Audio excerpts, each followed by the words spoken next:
চলুন আজ পরমাণুর সেই বৈপ্লবিক মডেলটা চট করে দেখে নেই, যে মডেলটা দিয়ে নিলস বোর পদার্থবিজ্ঞানের ইতিহাসটাকেই যেন নতুন করে লিখেছিলেন। ভাবা যায়, এমন একজন বিজ্ঞানীর কথা বলছি যিনি শুধু আইনস্টাইনকেই চ্যালেঞ্জ জানাননি, রীতিমতো পরমাণুকে ধ্বংসের হাত থেকে বাঁচিয়েছিলেন। হ্যাঁ, ঠিকই শুনছেন। চলুন সেই গল্পটাই আজ শোনা যাক। বোরের মডেলটা আসার ঠিক আগে পরমাণুর জগৎটা ছিল, বলতে পারেন, একটা বিরাট সংকটের মুখে। সবকিছু কেমন যেন ভেঙে পড়ার উপক্রম হয়েছিল। তো ১৯১১ সালের কথা। তখন রাদারফোর্ডের দেওয়া নিউক্লিয়ার মডেলটাই ছিল পরমাণুর লেটেস্ট ছবি। কি বলছিল সেই মডেল? ভাবা হচ্ছিল ঠিক মাঝখানে আছে একটা ছোট্ট কিন্তু অনেক ভারী পজিটিভ নিউক্লিয়াস, আর তাকে ঘিরে ঘুরছে ইলেকট্রনগুলো। একদম আমাদের সৌরজগতের একটা চিউ সংস্করণ আর কি। এই সোলার সিস্টেমের ছবিটা দেখতে দারুণ লাগলেও এখানেই ছিল একটা মারাত্মক সমস্যা। দেখুন, মডেলটা বলছে ইলেকট্রন ঘুরছে, তাই না? কিন্তু ক্লাসিক্যাল ফিজিক্সের একটা একেবারে পাকা নিয়ম বলছে কোনো চার্জড কণা যখন ঘুরবে তখন সে অনবরত শক্তি বিকিরণ করবে, আর শক্তি হারাতে থাকলে কি হবে? ওটা আস্তে আস্তে দুর্বল হয়ে সর্পিল পথে সোজা নিউক্লিয়াসে গিয়ে আছড়ে পড়বে। আর সবচেয়ে ভয়ঙ্কর ব্যাপার হলো এই পুরো ঘটনাটা ঘটার কথা ১ সেকেন্ডেরও অনেক কম সময়। তাহলে প্রশ্নটা খুবই সহজ, কিন্তু উত্তরটা জানা ছিল না। যদি পরমাণুই এভাবে ভেঙে পড়ে, তাহলে তো কোনো কিছুরই অস্তিত্ব থাকার কথা না। আমাদের বা এই চেয়ার টেবিলের কিচ্ছু না, সব কিছু তো তাহলে মুহূর্তে মিলিয়ে যাওয়ার কথা।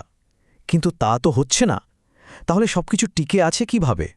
আর সমস্যা কিন্তু শুধু এই একটা ছিল না, আরও একটা বড় রহস্য ছিল, যেটা আরও অদ্ভুত। বিজ্ঞানীরা দেখেছিলেন হাইড্রোজেন গ্যাসকে গরম করলে রংধনুর মতো সব রঙের আলো একসাথে পাওয়া যায় না। তার বদলে পাওয়া যায় শুধু কয়েকটা নির্দিষ্ট, একদম কাঁটায় কাঁটায় মাপা রঙের আলোর রেখা। কেন এমন হয়? রাদারফোর্ডের মডেল এর কোনো উত্তর দিতে পারেনি।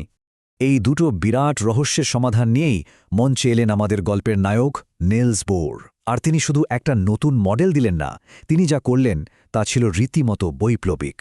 তিনি পরমাণু জগতের জন্য একেবারে নতুন ৩টে নিয়ম বেঁধে দিলেন। যেন বললেন, এতদিন যা হয়েছে হয়েছে, এখন থেকে ফিজিক্সকে এই নিয়মেই চলতে হবে। বোরের এই নিয়মগুলো শুনতে হয়তো সহজ মনে হতে পারে, কিন্তু এগুলো ছিল অবিশ্বাস্য রকমের সাহসী কিছু প্রস্তাব। চলুন দেখি কী ছিল নিয়মগুলো।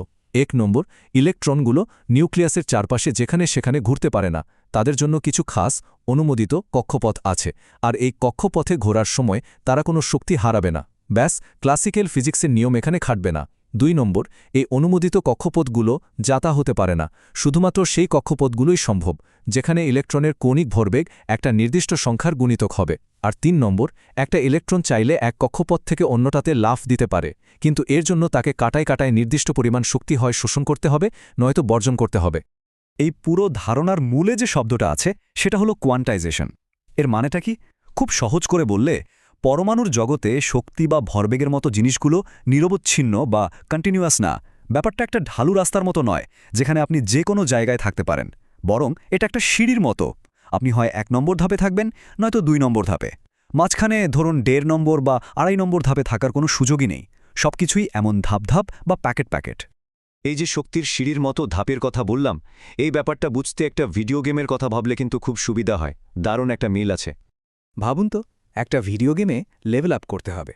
এর জন্য দরকার ধরুন ১০০০ এক্সপিরিয়েন্স পয়েন্ট। ঠিক ১০০০ই পেতে হবে, তাই না? ৯৯৯ পেলেও হবে না। ইলেকট্রনের ব্যাপারটাও ঠিক তাই। ওকে যদি ওপরের শক্তি স্তরে বা নেক্সট লেভেলে যেতে হয়, তাহলে দুটো স্তরের শক্তির যে পার্থক্য, ঠিক ততটা শক্তি ওকে শোষণ করতে হবে। ১ ফোঁটা কমও না, ১ ফোঁটা বেশিও না। অন্য কোনো পরিমাণ শক্তি ওর দিকে ছুড়ে দিলে ওটা পাত্তাই দেবে না।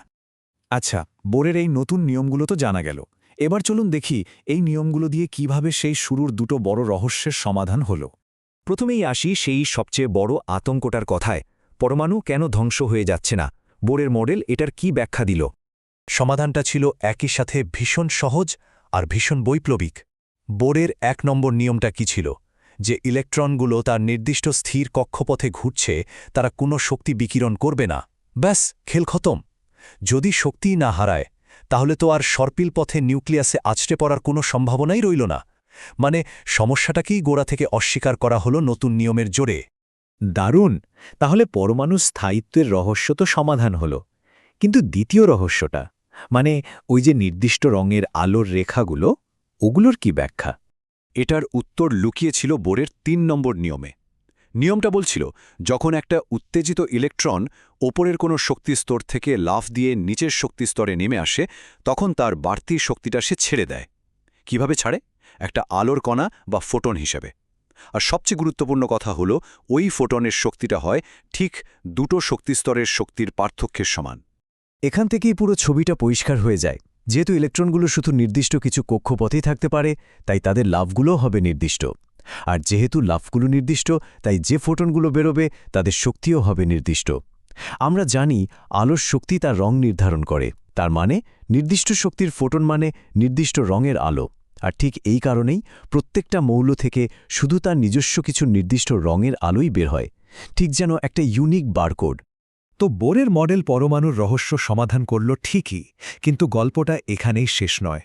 সত্যি বলতে এটা ছিল আরও অনেক বড়, আরও অনেক অদ্ভুত এক জগতের দিকে বিজ্ঞানের প্রথম পদক্ষেপ।